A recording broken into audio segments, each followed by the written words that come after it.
अब हम बच्चों एक्सरसाइज करेंगे 1.5 और इसमें हम पढ़ेंगे कॉम्प्लीमेंट ऑफ सेट्स के बारे में। तो मैं आपको एक एग्जांपल के थ्रू समझाता हूँ।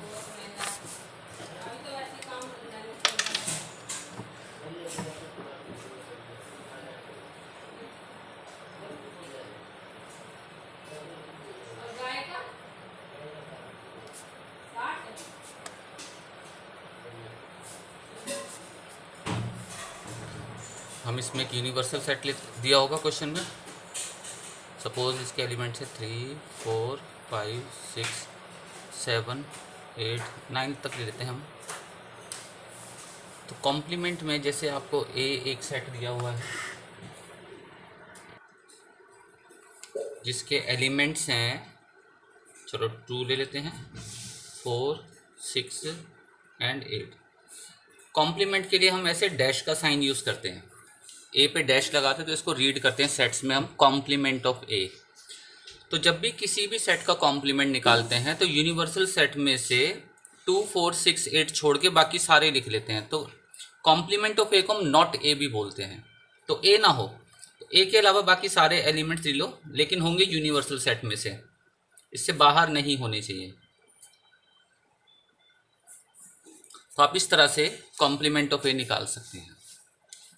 सपोज एक क्वेश्चन और लेते हैं।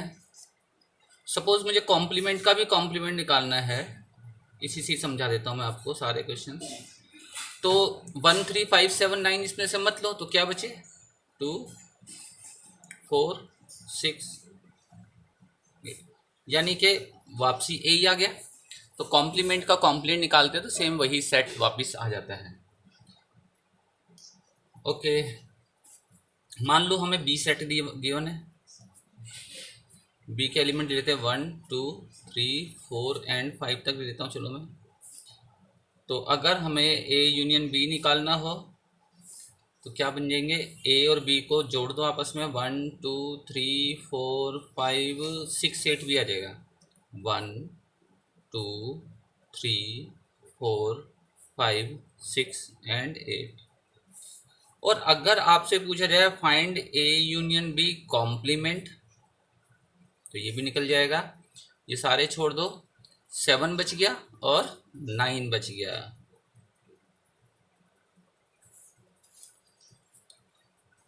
कॉम्प्लीमेंट ऑफ बी अगर हमें निकालना हो बच्चे तो 1, 2, 3, 4, 5 छोड़ दो इसमें से, तो बच गया 6, 7, 8, 9। 6, 7, 8 एंड 9। एक डी मॉर्गन्स लॉ है, वो होता है A union B complement is equal to complement of A intersection complement of B. A union B complement हम निकाल चुके 7, 9। इसका इंटरसेक्शन और निकाल के देखो, complement of A intersection complement of B. तो ये कॉम्प्लीमेंट ऑफ ए है, ये सेट देख सकते हो, और ये हमने कॉम्प्लीमेंट ऑफ बी दिया है 6, 7, 8, 9 और 1, 3, 5, 7, 9। तो इंटरसेक्शन में कॉमन एलिमेंट देखेंगे, 6 कॉमन नहीं है, 7 नहीं है, 7 है, 8 नहीं है और 9 है। तो 7 और 9 कॉमन हो गए।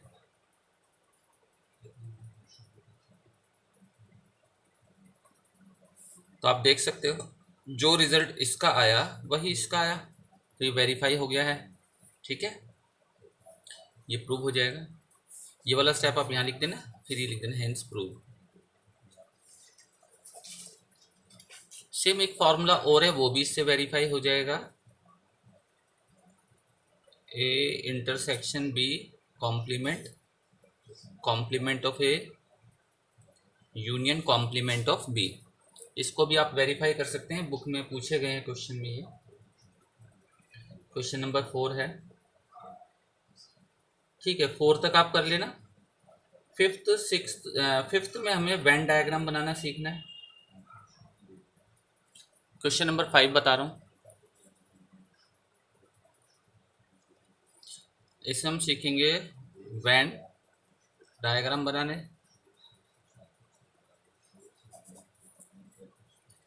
तो पहला पार्ट है ए यूनियन बी कॉम्प्लीमेंट। तो कैसे बनेगा, आप एक ये रेक्टेंगुलर बॉक्स बनाएंगे इस डायग्राम के लिए लाइक दिस। ये यूनिवर्सल सेट है, यहाँ यू लिख देना, और दो सेट बना देंगे सर्कल की तरह से। सर्कल से रिप्रेजेंट करते हैं इसमें सेट्स को। ये ए हो गया और ये बी हो गया। अगर हम बात करें ए यूनियन बी की, तो ए यूनियन बी में पूरा आ जाएगा सारे सर्कल, दोनों सर्कल का। और नॉट ए का मतलब ये हो गया, नॉट सॉरी कॉम्प्लीमेंट का मतलब हो गया कि ये वाला ना हो बाकी सारा हो। तो कौन सा पार्ट शेड होगा,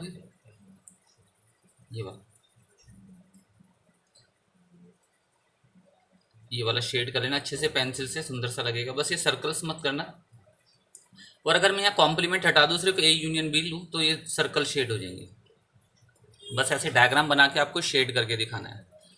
अभी हमने डी मॉर्गन्स लॉ समझा था, तो इसका फॉर्मूला बन जाएगा complement of A intersection complement of B, यानी कि जो डायग्राम इसका बन रहा है वही इसका बन जाएगा, वेन डायग्राम। तो सेकंड पार्ट इसका हमारा सेम यही है। तो फर्स्ट और सेकंड दोनों पार्ट के सेम बनेंगे। तुम एक में ही मत बनाना, अलग अलग बनाना दोनों के लिए, ठीक है। उसके बाद थर्ड पार्ट है ए इंटरसेक्शन बी का कॉम्प्लीमेंट।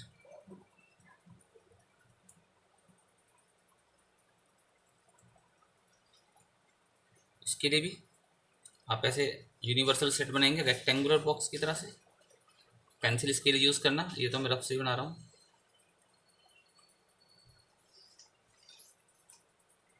ये बी सेट हो गया।